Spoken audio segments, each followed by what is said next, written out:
오늘 은혜 받으실 말씀은 마가복음 15장 33절에서 34절까지 말씀입니다. 제6시가 되매 온 땅에 어둠이 임하여 제9시까지 계속하더니 제9시에 예수께서 크게 소리 지르시되 엘리 엘리 라마 사박다니 하시니 이를 번역하면 나의 하나님 나의 하나님 어찌하여 나를 버리셨나이까 하는 뜻이라. 아멘.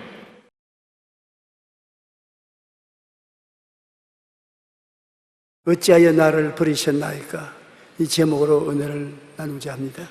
예수님께서 골고다 십자가에 매달려 6시간 동안 물과 피를 다 쏟으셨습니다. 십자가에 매달려서 피와 물을 다 쏟으시고 저녁에 해가 뉘엿뉘엿 져갈 때 그는 하나님께 부르셨습니다. 하나님이시여 하나님 어찌하여 나를 버리시나이까. 예수님께서 우리 인간들의 죄악을 다 짊어지고 인간 대신 십자가에 매달려 있으니까 하나님이 예수님을 보실 때 여러분과 나로 보신 것입니다. 여러분과 나의 죄악이 너무 심하기 때문에 하나님이 대화할 수 없어요.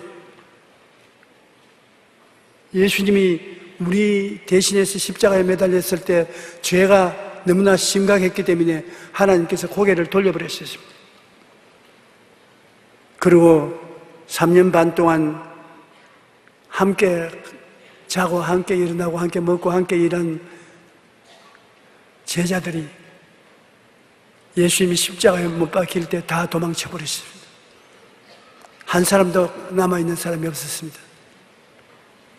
더구나 십자가 밑에서 저를 십자가에 못 박으라고 고함고함 치고 몸부림을 치던 군중들은 예수님이 병 고쳐주시고 축복해 주시고 은혜를 베풀어 주신 그 군중인 것입니다. 순식간에 배신을 하고 마는 것입니다. 주님께서 어디로 보나 도울 자가 없었습니다. 하늘을 보니 하나님이 고개를 돌려버리셨지요. 주변에 있는 제자들이 도망쳤지요. 당신이 그렇게 용서하고 치료하고 돌봐줬던 사람들이 손을 휘두르면서 그를 십자가에 못 박으라고 고함을 치고 죽이라고 했지요. 주님이 하나님이신데도 불구하고 사마리아로 오신 그는 그 정황 속에 부딪혀서 의지할 수가 없었습니다. 하나님을 향하여 하나님이여 하나님이여 어찌하여 나를 버리시나이까 단식을 한 것입니다. 마가복음 15장 33절로 34절에 제6시가 되매, 6시는 우리 오늘날 시계로 말하면 낮 12시인 것입니다. 온 땅에 어두움이 임하여 제9시까지 계속하더니 제9시에 예수께서 크게 소리 지르되 엘리 엘리 라마 사박다니 하시니 이를 번역한즉 나의 하나님 나의 하나님 어찌하여 나를 버리셨나이까 하는 말씀인 것입니다.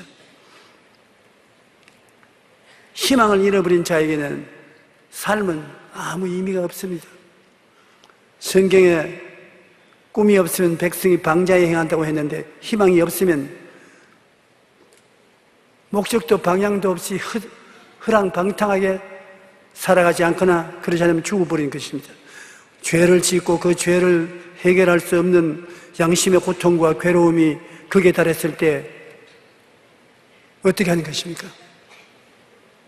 자살한 사람들이 많습니다. 삶의 의미가 상실해서 더 이상 살 뜻이 없을 때 그건 자살하는 것입니다. 사회 공동체의 버림을 당해서 아무도 인정해 주는 사람이 없이 노숙자가 되면 그의 피란처는 죽음이 피란처인 것입니다. 사람이 죽는 것은 죽음이 사는 것보다 더 좋다고 생각하고 죽음이 피란처가 된다고 잘못 알고서 그 피란처로 들어가는 것입니다. 예수님께서는 우리의 모든 절망을 한 몸에 걸머지시고 청산해버렸었습니다. 그러므로 예수님 안에는 절망이란 오늘날에 있을 수가 없습니다. 예수님 안에 들어가지 않고 인간이 어느 곳에 가도 절망을 피할 수는 없습니다. 희망의 빛이라고는 조금도 없는 어두움의 절망에서 삶은 아무 의미와 가치가 없는 것입니다. 이 세상에 희망이 있을 때 살려고 발버둥 치지, 우리의 세상 사는 동안에 희망이 없으면 살 가치도 없고 살려고 하지 않습니다. 제2차 세계대전 중 유대인이라는 이유로 나치의 강제 수용소에서 3년 동안 수감되었던 독일의 유명한 심리학자 빅터 프랭클은 삶의 의미를 찾아서라는 책에서 이런 자기 체험을 말했습니다. 그가 갇혀 있던 수용소에서 1944년 성탄절부터 연말까지 한 주일 동안에 사망자의 수가 급격하게 늘어갔었습니다. 병들어서 죽는 것도 아니고 가스실에 끌려가서 가스를 마시고 죽은 것도 아닙니다. 그냥 무리가 되어서 죽어 갔습니다. 왜 그러냐면 그들 생각에 크리스마스 때문에 아무리 흉악한 히틀러라도 죄 없는 자기들을 놓아줄 것이라고 생각하는 것입니다. 아무리 유대인을 미워하더라도 죄 없는 유대인들을 갖추어 놓을 수 있겠냐? 크리스마스 전에는 놓아줄 것이라고 희망을 가지고 있었는데 크리스마스가 오고 가도 해방시켜 주지 않았었습니다. 희망을 잃어버렸었습니다. 그러자 순식간에 수용소에 있는 사람들이 때를 지어 죽기 시작한 것입니다. 사람은 희망을 잃어버리면 죽음이 다가오는 것입니다. 희망이 없이 살아갈 수 없는 것이 우리들인 것입니다. 희망을 잃어버리면 절망 속에서 결국 죽음이라는 피난처를 택하게 되는 것입니다. 요즘 생활고를 견디다 못해 스스로 목숨을 끊는 이른바 생계형 자살이 늘고 있습니다. 여러분 신문에도 보셨고 텔레비 뉴스 시간에도 보았을 것입니다. 지난 2월에도 세 모녀가 동반 자살한 사건이 일어났는데 아버지가 암에 걸려 경제적으로 크게 어려워지고 그로 인해 두 딸은 신용 불량자가 되고 생계를 책임지던 어머니마저 팔을 다쳐서 더 이상 생계를 지속하기 어렵게 되자 마지막 집세를 봉투에 넣어놓고 유서만 남긴 채 두 딸이 자살하고 그 뒤를 따라 어머니도 자살하고 비참한 결과를 맺은 것입니다. 아무 곳에서도 도움을 얻지 못하고 먹고 살 길이 막막해지자 결국 죽음이라는 피난처를 선택하게 된 것입니다. 그런데 자살한 사람들의 유서에서 흔히 발견되는 말이 비록 바로 희망이 없다라는 말인 것입니다. 아무리 힘들어도 희망만 있으면 살아갈 수 있습니다. 그러나 희망을 잃어버리면 죽음을 선택하게 되는 것입니다. 우리가 반드시 직장도 없고 병들고 세상에서 버림받은 사람만 절망에 취해서 죽는 것이 아닙니다. 아주 성공한 사람, 자기가 더 이상 올라갈 수 없이 큰 성공을 한 사람도 성공을 해보니 아무것도 없단 말입니다. 성공하고 난 다음에 자살한 사람이 패배하고 자살한 사람과 거의 동등한 숫자가 되는 것입니다. 구라파에서 이사다라 둥칸이라고 말하면 그 사람 만침 발레를 잘한 사람은 없었습니다. 그의 춤을 추면 사람들은 모두 다 그를 바라보고 정신을 잃을 정도였습니다. 그러나 그의 자신을 보면 그가 무대에서 휘황찬 조명을 받고 수많은 사람의 기립박수를 받고 공연을 다 하고 난 다음에 호텔에 돌아왔으면 침대에 자기 몸을 던져놓고 한없이 울었다. 사는 게 뭐냐? 이렇게 춤을 추고 사람들에게 박수를 받아도 그것이 무슨 의미가 있느냐는 것입니다. 마음속에 예수 그리스도께서 와 계시지 않고는 성공했다고 해서 희망이 있는 것이 아닙니다. 미국의 해밍웨이는 노벨 문학상을 받았습니다.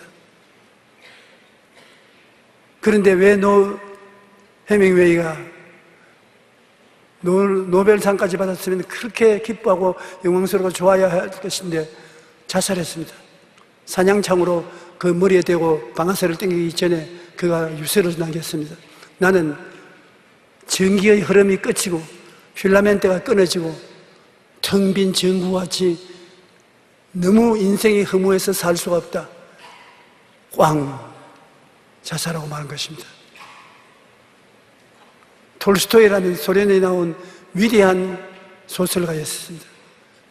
그 톨스토이도 영광의 극치에 도달하고 난 다음에도 너무나 허무해서 살 의미가 없다고 자살했습니다. 그럼 아무것도 없는 사람들도 절망해서 자살하고 다 가진 사람도 그곳에 올라가 보니 아무것도 없더라고 해서 자살하는 것입니다.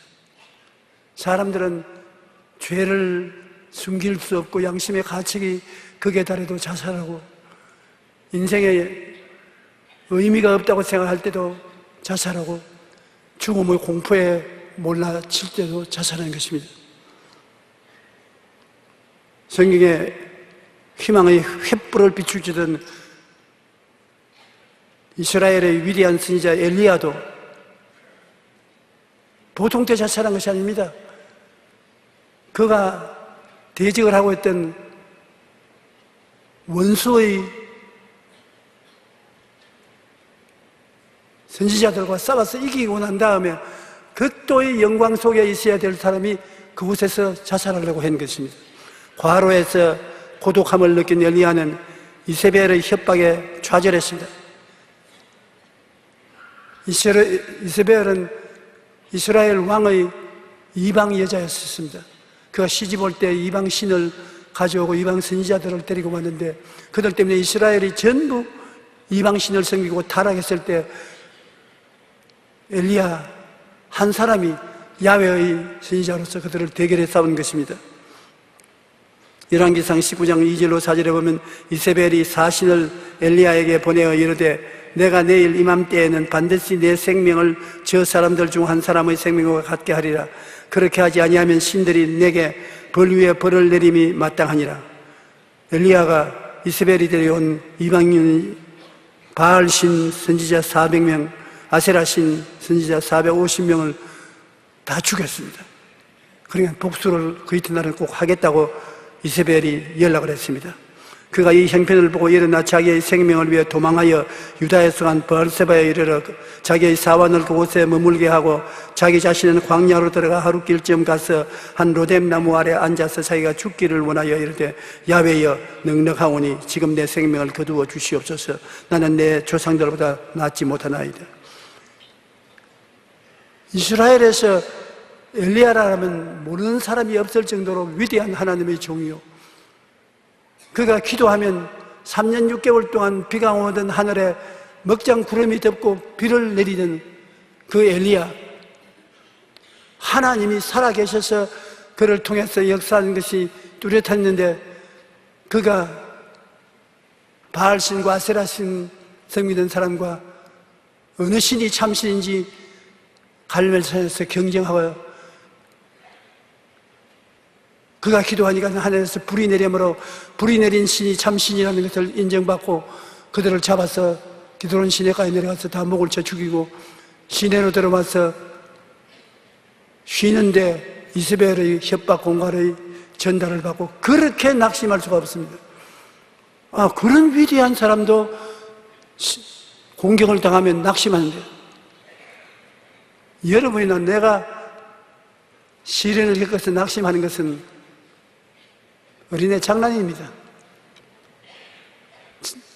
사람들이 이렇게 되면 낙심할 것이라고 생각하지만 그보다 더 쉽게 사람들은 낙심하면 자살하게 되는 것입니다. 그래서 엘리야가 과로에 고독했습니다. 그렇게 큰 성과를 거두고 난 다음에도 혼자입니다. 아무도 찾아오는 사람 없습니다. 너무 훌륭하고 위대하니까 사람들이 그를 대하여서 대화를 할 상대로 삼아주지 않습니다.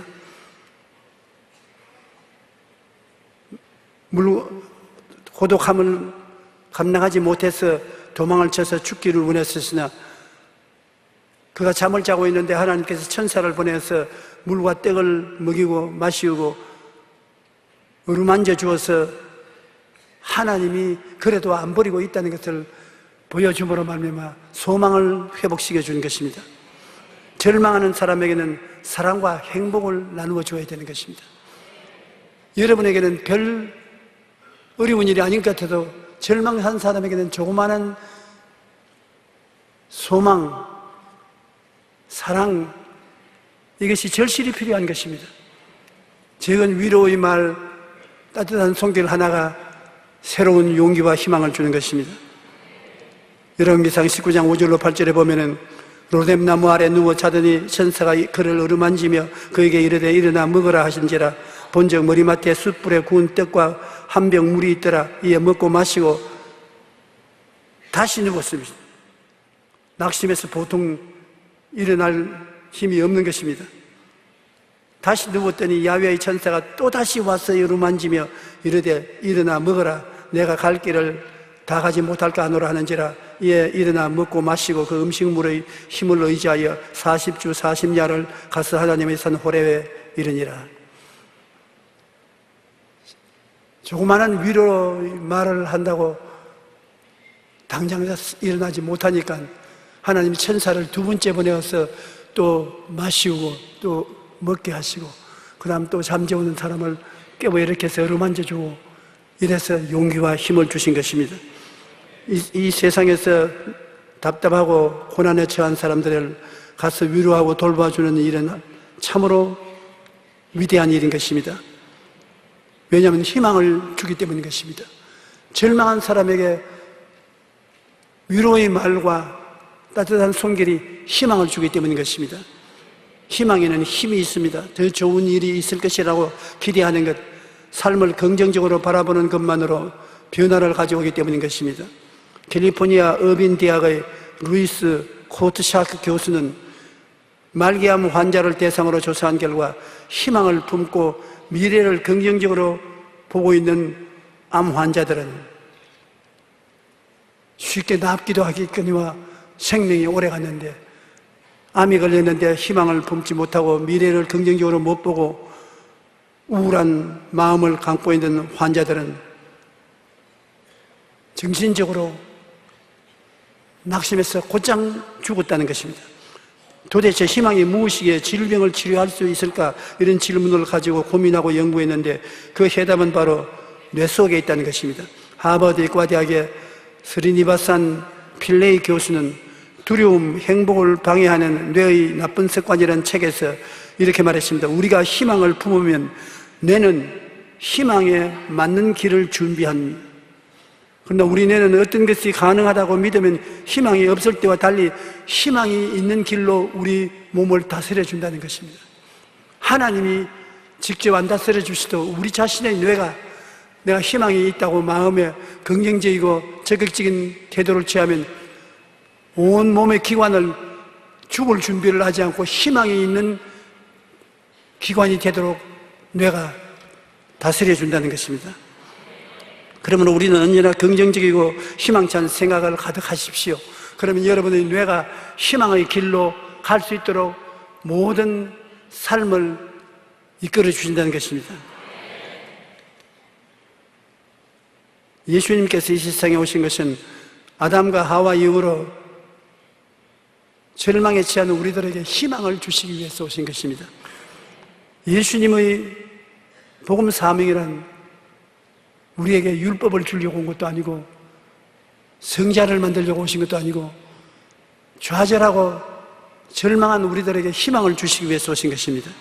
누가복음 4장 16절로 19절에 보면 예수께서 그 자라나신 곳 나사렛에 이르사 안식일에 늘 하시던 대로 회당에 들어가서 성경을 읽으려고 서심해 선지자 이사야의 글을 들이거늘 책을 펴서 이렇게 기록한 데를 찾으시니 곧 주의 성령이 내게 임하셨으니 이는 가난한 자에게 복음을 전하게 하시려고 내게 기름을 부으시고 나를 보내사 포로된 자에게 자유를, 눈먼 자에게 다시 보게 함을 전파하며 눌린 자를 자유케 하고 주의 은혜의 해를 전파하려 하심이라. 주님이 이 땅에 오신 목적은 우리에게 자유와 해방을 주기 위해서 오신 것입니다. 압박과 서러움 속에 몸부림치는 인류를 주님이 오셔서 마귀의 정사와 권세에서 해방시켜 주시고 모든 고통에서 자유를 주시기 위해서 오신 것입니다. 예수님이 하나님이 내게 기름을 부으신 목적은 가난한 자에게 복음을 전하러 하신다. 우리 세상 사람들이 모두 다 가난하게 살지 않습니까? 아담과 하와에게 전통받은 땅은 저주가 임하여서 가시와 은거키가 내고 이마에 땀을 흘려 먹고 사는 이러한 어려운 속에 사는 우리에게 축복을 주기 위해서 오셨다는 것입니다. 가난한 자에게 중생하여 하나님의 자녀가 되게 하고 성령 충만을 주시고 병 고쳐주시고 축복을 주시고 재림의 희망을 주심으로 절망에서 소망으로 마음속에 가득하게 차게 만들어주겠다는 것입니다. 그 다음에 예수님이 오신 것은 포로된 자에게는 자유를, 죄악의 포로가 되고 질병의 포로가 되고 절망의 포로가 되고 죽음의 포로가 된 우리에게 주님께서 자유와 해방을 주러 오셨다. 이사야 53장 5절로 6절에 보면 그가 찔림은 우리 허물 때문이요 그가 상함은 우리 죄악 때문이야. 그가 징계를 받음으로 우리가 평화를 누리고 그가 채찍에 맞음으로 우리가 나음을 받았도다. 우리는 다 양 같아서 그릇 행하여 각기 제 길로 갔거늘 야훼께서는 우리 모두의 죄악을 그에게 담당시켰다. 예수님께서 이 땅에 오신 것은 여러분 가난한 자에게 복을 주시고 그 다음에는 포로된 자에게 자유를, 눈먼 자에게 다시 보게 함을 전파하며 눌린 자를 자유케 하고 은혜의 해를 전파하기 위해서 우리 대신 모든 수고하고 무거운 짐을 갚은 것입니다. 여러분 이사야 53장 5절로 6절을 우리라는 말을 내라고 바꾸어서 우리 다 같이 한번 읽어보십시다. 그가 찔림은 나의 허물 때문이요 그가 상함은 나의 죄악 때문이라. 그가 징계를 받음으로 내가 평화를 누리고 그가 채찍에 맞음으로 내가 나음을 받았도다. 나는 양 같아서 그릇 행하여 각기 제 길로 갔거늘 야훼께서는 우리 무리의 죄악을 그에게 담당시켰다. 그럼 이 성경하고 여러분 자신하고 오늘 비교해 보실 때 어떻습니까? 여러분은 옛사람이 완전히 예수를 통해서 옛 모습을 벗어버리고 새 사람이 되어서 여러분은 이제는 허물이 사함받아버렸고 죄악을 벗어버리게 되고 마음의 축복과 평화를 누리게 되고 병은 나아서 건강하게 되고 영혼이 잘됨같이 범사에 잘되며 강건하고 생명을 얻되 풍성하게 얻도록 예수님이 십자가에서 다 이루신 것입니다.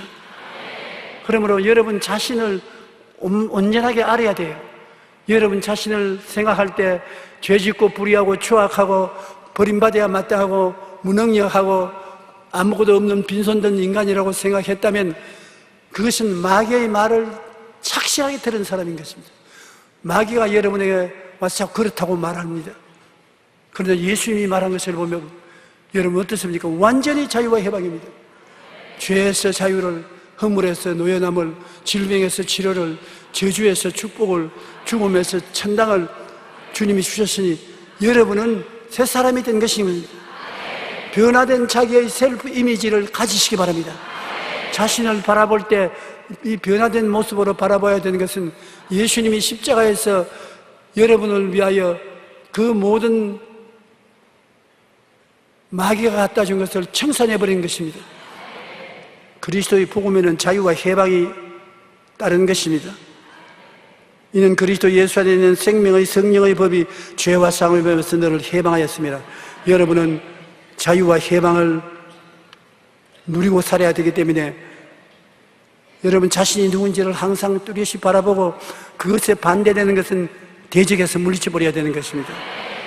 주님은 우리 눈먼 자에게 다시 보게 한다고 말했는데 주님을 모시면 죽은 영이 살아나서 하나님을 바라볼 수 있게 되고 우리 영적으로 하나님을 바라보고 나를 바라보면 예수를 통해서 중생한 나를 깨달아 알 수가 있게 되는 것입니다. 눌린 자를 자유케 한다는 것은 마귀는 여러분을 언제나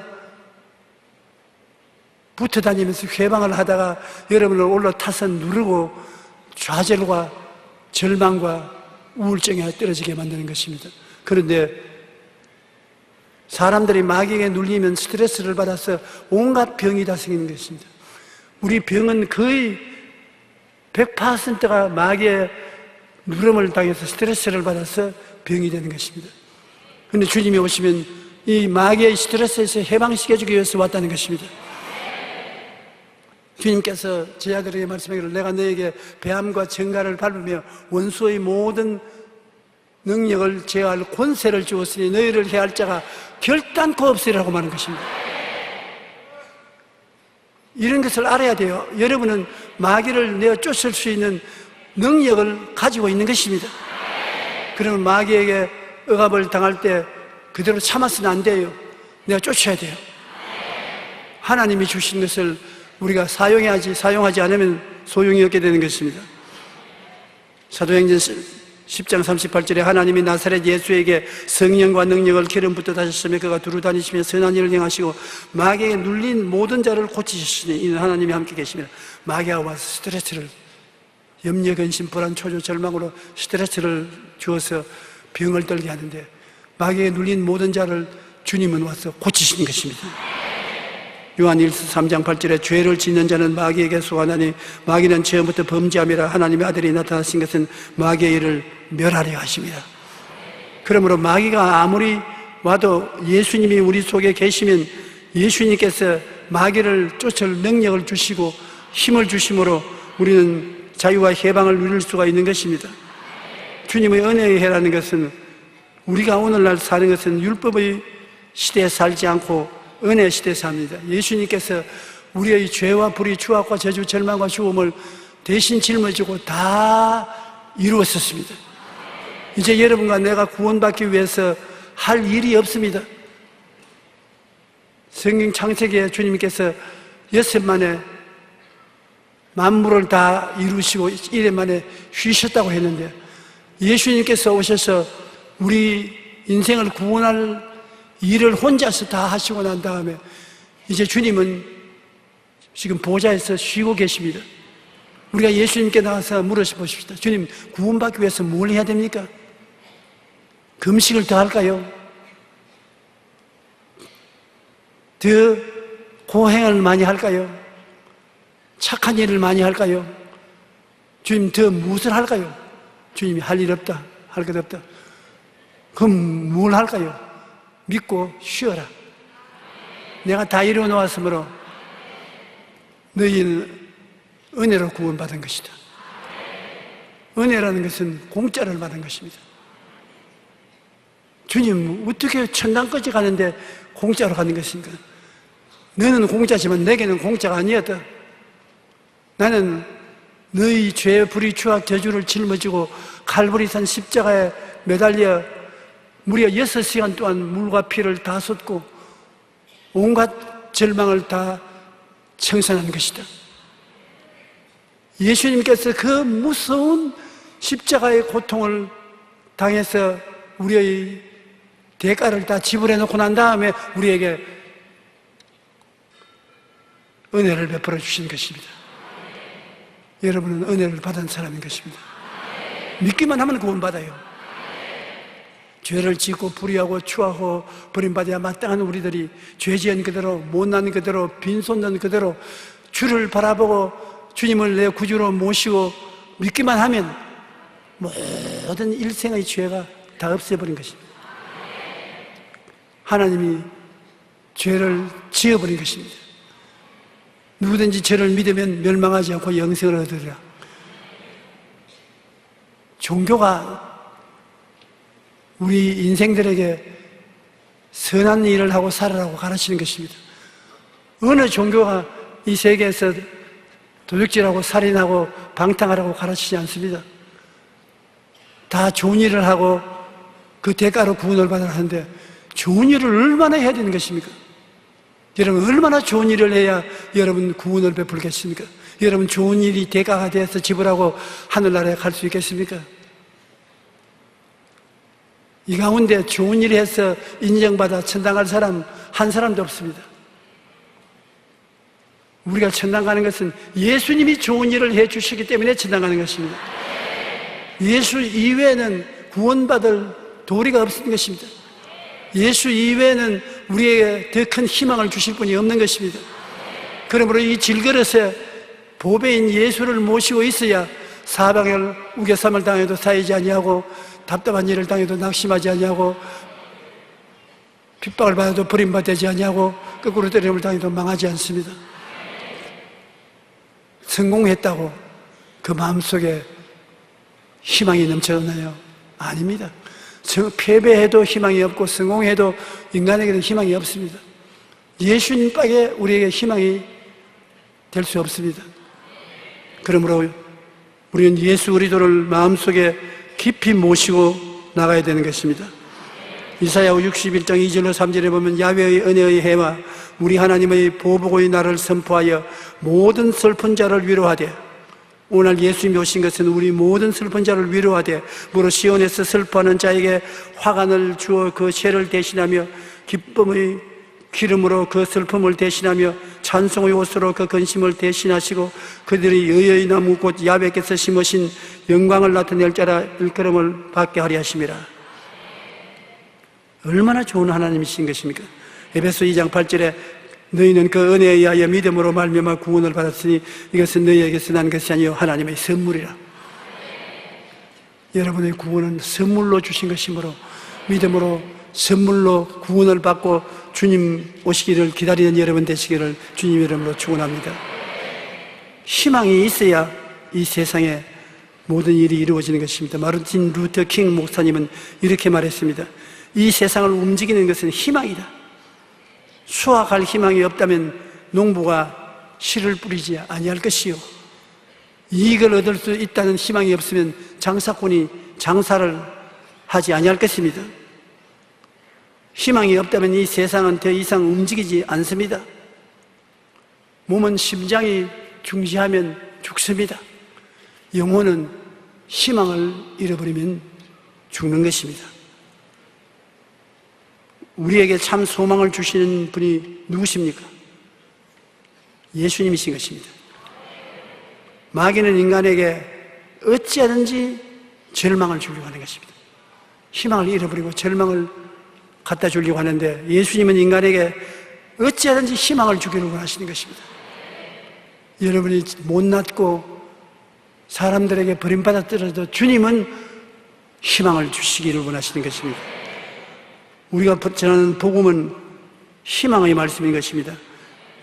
교회가 뭐 하는 것입니까? 교회는 희망을 주는 것이 교회인 것입니다. 좌정되고 절망된 사람들을 불러서 희망을 주어서 살아갈 수 있는 용기를 주는 것입니다.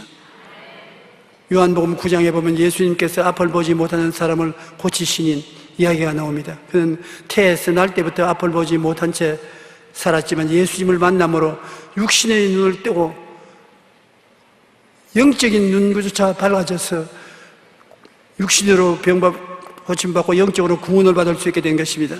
그러나 그와 반대로 당시 종교 지도자들은, 바리새인들은 자신들이 두 눈을 뜨고 있다고 생각했지만은 실상은 주님을 대적하고 십자가에 못 박는 우를 범해서 장님이라는 것을 보여준 것입니다.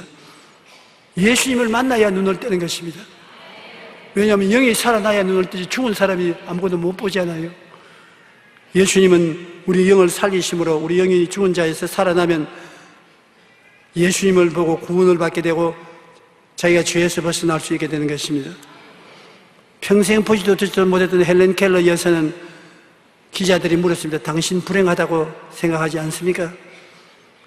헬렌 켈러는 말하기를 두 눈을 뜨고도 아무것도 보지 못하는 사람들이 많은데 주님께서 내 육신의 눈은 안 주셨지만 영혼의 눈을 뜨게 해주셔서 얼마나 행복하게 사는지 모른다고 말하는 것입니다.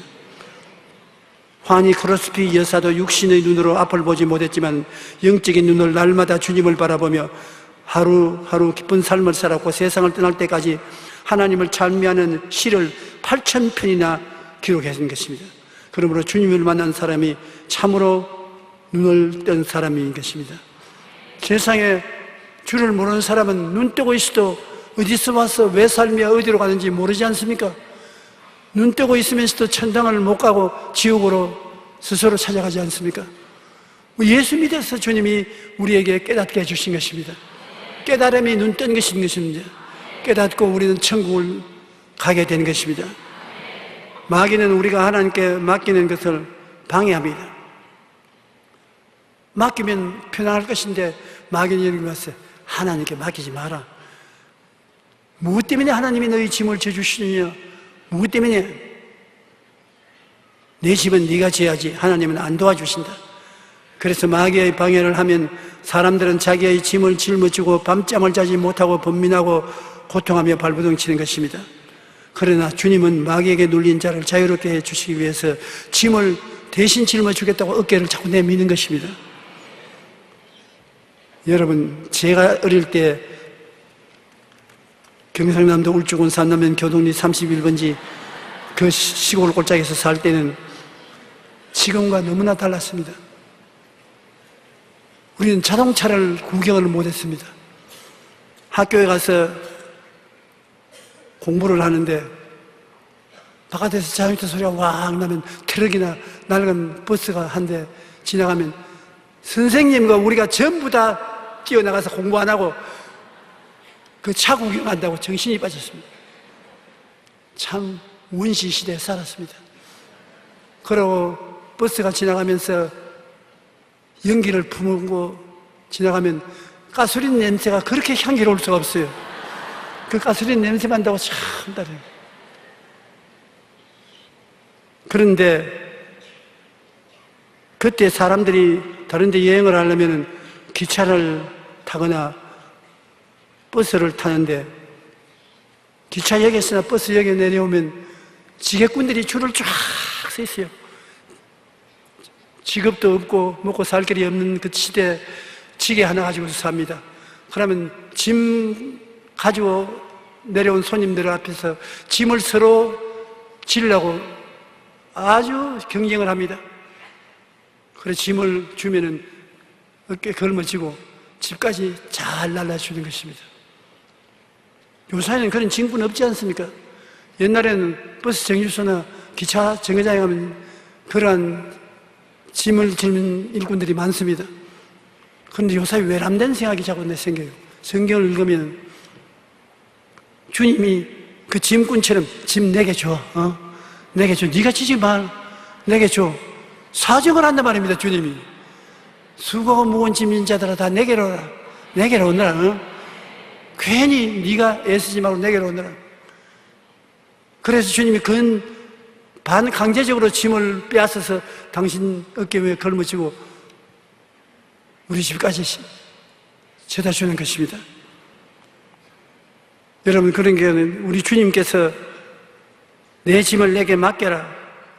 천지를 지으신 우리 하나님께서 여러분과 저의 짐을 짊어지고 가시다고 하시니 얼마나 황홀한 일인지 말로 다 할 수 없습니다.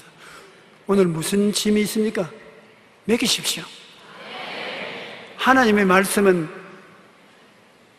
소설이 아닙니다. 하나님의 말씀은 살았고 운동력이 있는 것입니다. 살아있는 말씀이요. 그 말씀에 짐을 맡기면 하나님이 책임져 주시는 것입니다. 책임 안 져주면 아예 주님과 같이 죽어도 죽겠다고 각오하고 맡겨보세요. 별 볼 일 없는 자기 목숨 하나 살아보겠다고 하나님 맡기라고 하는 것에서 못 맡기고 늘 구경만 하고 따라다니지 말고요. 그냥 눈 딱 감고 수고하고 무거운 짐을 맡기면 짐꾼도 우리 짐을 져주는데 하나님이 여러분 짐 안 져주시겠어요? 짐 내게 가져오세요. 내가 여러분 대신해서 하나님께 몇 개 드릴 테니까.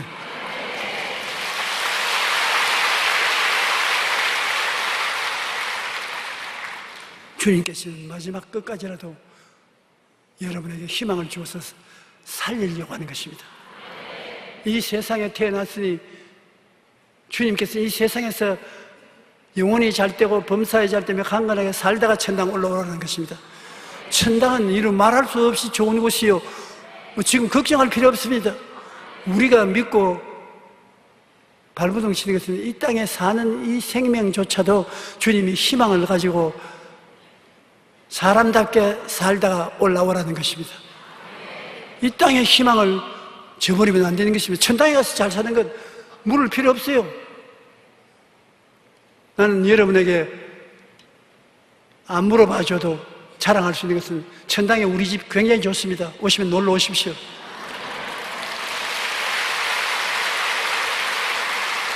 천당 걱정은 지금 할 필요 없어요. 지금 살아있는 오늘 이 시간 이 자리에 내일 모레 다음 달 명년 주님이 우리가 잘 살게 되기를 원하시는 것입니다. 그렇기 때문에 주님께서 낙심하지 않고 희망을 갖기를 원하는 것입니다. 오 헨리가 쓴 마지막 입새라는 소설에 보면 삶에 대한 희망을 참 깊게 잘 설명해 놓은 것입니다. 뉴욕의 그리니치 빌리에 존 씨라는 여인이 살았는데 그는 병이 들어서 나날이 여백하고 죽어가고 있었습니다. 사람들이 말하기를 창문을 열면 저쪽 이웃집에 담벼락에 능굴이 걸려 있어요. 그걸 뭐랍니까? 능굴에 여러 가지 불이 많이 붙은 담장의 능굴. 담장의 능굴이 있는데 가을이 되어 가니까 한 입, 두 입 떨어집니다. 그러니 그는 침대를 창문가에다 갖다 놓고 앉아가 보면서 저 마지막 잎새가 떨어지면 내 죽는 날이다. 그래서 하나가 떨어지면 기운이 또 떨어지고 두 개가 떨어지면 또 기운이 떨어집니다. 네, 그 같은 아파트에 나이 먹은 화가가 있었어요. 그림을 그리는 화가가 있었는데 그 화가가 이 말을 듣고 하루 저녁에 보니까 폭풍우가 불었어. 막 천둥이 치고 비바람이 부는데 이 병든 여인은 자기를 내일 아침이면 내가 창문을 열고 보면은 담장의 냉물에 마지막 잎사귀가 떨어지고 없을 것이다. 그때가 나의 죽는 날이다. 그런데 이 화가는 아유 내일 아침이면 마지막 잎사귀가 떨어지겠구나. 큰일 났다. 그래가 밤새도록 비바람이 불어서 아침에는 조용해지는데 이 여인이 죽을 때가 왔다고 생각하고 창문을 열고 내려다보니 그렇게 비바람이 불었는데 이 잎새 하나가 달려있는 것입니다. 그래서 그 여자가 꽉 꿀리면서 야 죽음아 그 폭풍우가 저 능굴 잎새 하나를 마지막까지 떨어지지 못하는 거 보니까 너 내 생명 못 빼앗아 간다. 나는 산다. 희망을 얻었습니다. 그 여자 순식간에 생기가 돌아오고 병이 물러가고 건강해지는데 그와 동시에 며칠 만에 그 아파트에 있는 화가가 급성 폐렴에 걸려서 죽었습니다. 그 왜냐?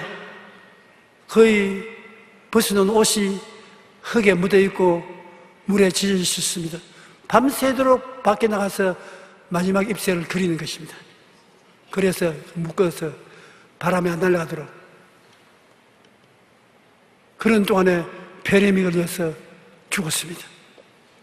그는 한 여인을 살리기 위해서 끝까지 마지막 잎새를 그림으로 그려서 담장에 있는 걸로 벽에다 붙여놓은 것입니다. 나는 이것을 읽을 때 한 생명을 살리기 위해 거센 비바람 속에서 자신의 생명을 바친 마지막 잎새를 그린 그 화가가 우리 예수님으로 착각을 할 때가 많습니다. 여러분, 우리는 실망하고 좌절하고 절망하는 인간으로 마지막으로 죽을 수밖에 없었는데 주님이 십자가에 매달려서 우리를 위해서 자기 생명을 마지막까지 준 그것을 생각할 때 한 생명을 살리기 위해 밤새도록 세찬 비바람을 맞으며 그림을 그린 그 베어만이라는 화가와 같이 예수님은 자기 생명을 내버리고 여러분과 나를 위해서 구원의 길을 열어주신 것입니다. 우리는 예수 그리스도의 얼굴을 쳐다보고 그 속에서 희망을 얻어야만 되는 것입니다. 예수님 없으면 우리는 어디든지 희망을 얻을 수가 없어요. 그러나 예수님을 바라보면 희망을 얻을 수 있는 것은, 예수님은 사람을 외모로 보지 않습니다. 여러분이 어느 훌륭한 집안에서 태어났느냐, 얼마나 공부를 많이 했느냐, 어떤 학위를 가지느냐, 어떤 백을 가지고 있느냐, 이런 거 주님 묻지 않습니다. 죄를 짓고 불의하고 추악하며 못나고 남도 자기도 인정하지 못하는 노숙자라도 예수님은 당신에게 오면은 품에 품고 그 대신 모든 죄와 불의, 추악과 저주를 짊어져 주시는 것입니다. 너희 수고하고 무거운 짐은 내가 다 맡겠다. 제발 너는 구원을 받고 잘 살아다오. 주님이 여러분 보고 사정을 하는 것입니다. 제발 잘 살아다오. 천당은 내가 준비한다. 너희는 마음에 근심하지 말라. 하나님을 믿으니 또 나를 믿어라. 내 아버지 집에 있을 곳이 많도다. 내가 너희를 위해서 처소를 예비하러 가느니 가서 처소를 예비하면 다시 와서 나 있는 곳에 너희도 함께 있게 하겠다. 천당은 오케이요. 걱정하지 마세요. 이미 주님이 다 이루어 놓은 것입니다. 죄를 짓고 불의하고 추악하고 버림을 받아야 마땅하지, 그렇게 살았지 않냐. 마귀가 너에게 죄의 사슬을 묶고 허물 사슬로 징징통이 메고 병들게 하고 저주받아 가난하고 헐벗게 하고 죽음의 공포 속에 떨게 만들고 있지 않느냐.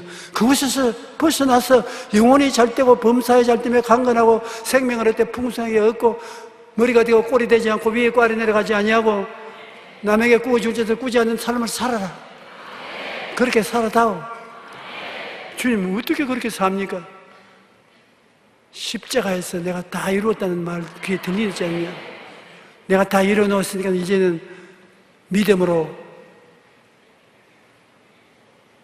강하게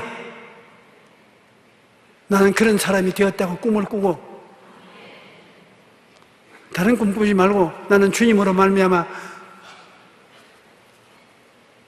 영혼이 잘되면 같이 범사에 잘되며 강건한 전 구원을 받은 사람이 되었다는 것을 항상 꿈꾸고, 그리고 믿고, 그리고 시인하라.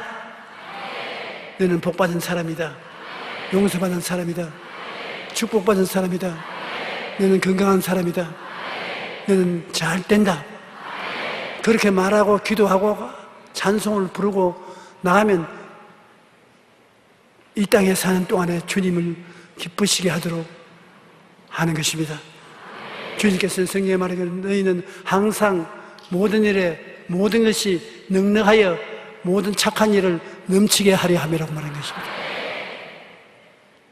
다른 사람 앞에 손가락질을 받는 사람이 되지 말라는 것입니다. 오늘 우리는 그렇게 될 수가 있습니다. 왜냐하면 예수님을 바라보고 소망을 얻기 때문인 것입니다. 소망을 얻어 여러분 마음에 꿈을 품으면 꿈이 여러분을 이끌고 가는 것입니다. 여러분이 꿈을 이루지 않습니다. 여러분 꿈 못 이룹니다. 그러나 예수님이 여러분 속에 계시면 꿈을 꾸게 되는 것입니다. 주님이 우리와 같이 계시니 꿈을 꾸지 않을 수가 없습니다. 주님이 주시는 꿈을 마음속에 받아들여 꿈을 꾸고 살면 꿈이 여러분을 이끌고 가는 것입니다. 꿈이 여러분에게 주님이 원하시는 길로 가도록 해 주시는 것입니다.